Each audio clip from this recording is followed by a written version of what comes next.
Hello বন্ধুরা, আজকে আমি তোমাদেরকে চিড়ের পোহা করে দেখাচ্ছি। এই দেখো, চিড়ে আমি ধুয়ে একদম অল্প ভিজিয়ে রেখেছিলাম, মানে বেশিক্ষণ ভিজাইনি, অল্প সামান্য একটু ভিজিয়ে রেখেছিলাম। একটু মোটা তো চিড়াটা, সেজন্য। আর পাতলা চিড়া হলে ধুয়ে সাথে সাথে জলটা ঝরিয়ে নিতে হবে। একটু মোটা ছিল দেখে আমি তাই সামান্য অল্প এই 1 মিনিটের মতন ভিজিয়ে রেখেছিলাম।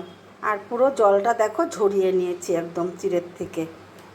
এবার আমি চিড়ের পোহার জন্য লাগবে, দেখো এই যে আলু কেটে রেখেছি ছোট ছোট করে, পেঁয়াজও এরকম ছোট ছোট করে কেটে রেখেছি, কাঁচা লঙ্কা কুচি, ধনেপাতা কুচি, আর বাদাম, নুন, নুন আর তোমার চিনি, আর লাগবে তোমার ঘি, তেল।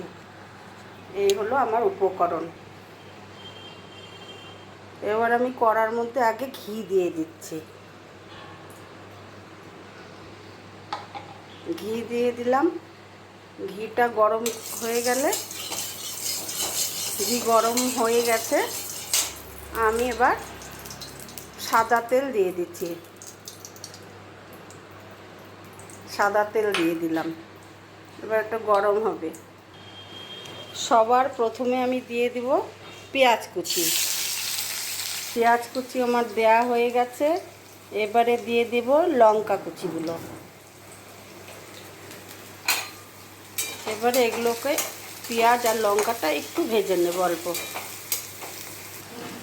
দেখো পেঁয়াজটা অর্ধেক ভাজা হয়ে গেছে। আমি এবার আলুগুলো দিয়ে দিচ্ছি। আলুগুলো ভেজে নেব।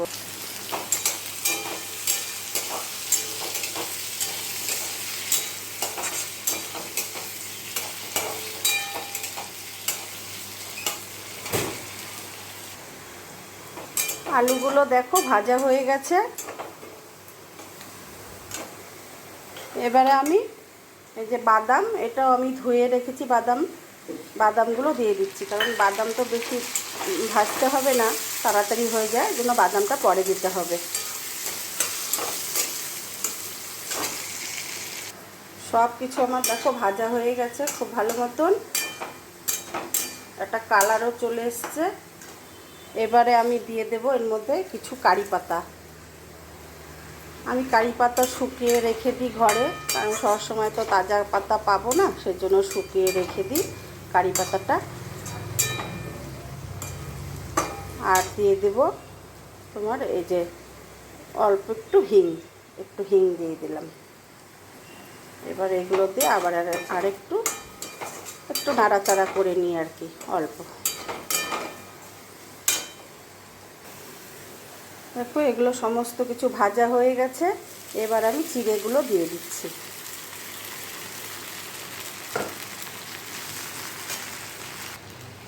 এবার স্বাদ মতন নুন দিয়ে দিচ্ছি। আর একটু নুন লাগবে, কারণ এতগুলো চিড়ে তো, আর একটু নুন লাগবে। আমার হাতেই আন্দাজ, আমি হাত ছাড়া নুনের আন্দাজ পাই না।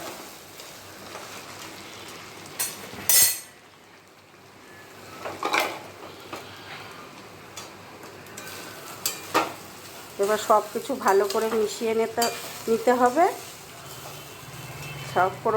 সব কিছু ভালো করে মিশিয়ে নিই। সব কিছু ভালো করে দেখো মিশিয়ে নিয়েছি। এবারে আমি স্বাদ মতন মিষ্টি দিয়ে দেব, কারণ খুব মিষ্টি হবে না, একটু নোনতা আর মানে থাকবে, আর একটু মিষ্টি মিষ্টি, অল্প মিষ্টি দিতে হবে, বেশি মিষ্টি দেওয়া যাবে না। অল্প করে মিষ্টি দিয়ে দিলাম। এবার আবার নেড়েচেড়ে দেখো সব কিছু আমি মিশিয়ে একদম ভালো করে ভেজে নিয়েছি চিড়েগুলোকে। এবারে আমি একদম অল্প করে একটু ঘি দিয়ে দিচ্ছি ওপর দিয়ে। আর দিয়ে দেব এই ধনেপাতা কুচি।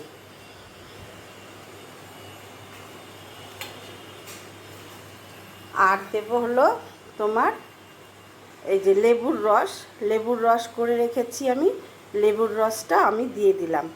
ঝাল ঝাল, টক টক, মিষ্টি মিষ্টি, নোনতা হবে খেতে। খুব টেস্টি হয় চিড়ের পোহা খেতে।